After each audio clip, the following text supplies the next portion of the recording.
Assalamualaikum warahmatullahi wabarakatuh. Balik lagi teman-teman, di video kali ini saya akan menjelaskan mengenai resiko-resiko yang ada di audit. Yang pertama yakni prosedur penilaian resiko. Prosedur penilaian resiko itu dibagi menjadi 3. Yang pertama wawancara, yang kedua prosedur analitikal, yang ketiga adalah observasi dan infeksi. Wawancara itu apa? Yakni proses bertanya kepada manajemen dan pihak lain dalam entitas yang menurut auditor mungkin mempunyai informasi dalam membantu mengidentifikasi resiko salah saji yang material yang disebabkan atau kekeliruan. Seperti menanyakan dengan manajer pembelian dengan adanya kontrak yang tak biasa, seperti pembelian kontrak pada vendor tertentu tanpa adanya tender.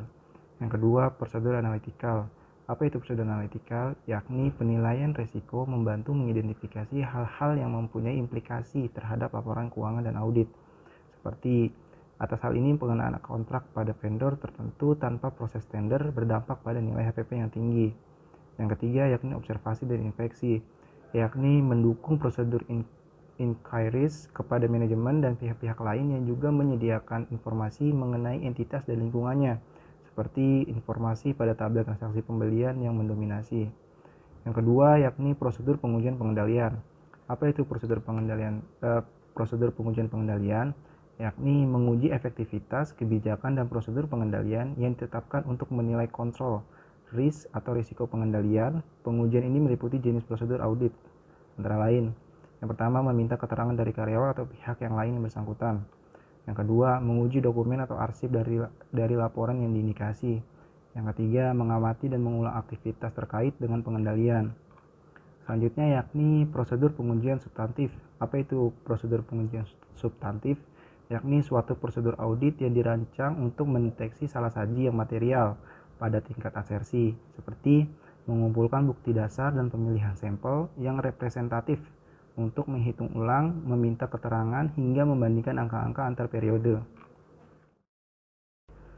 Yang kedua mengenai konsep risiko bawaan, risiko pengendalian, dan risiko deteksi dan hubungan antara ketiga risiko tersebut.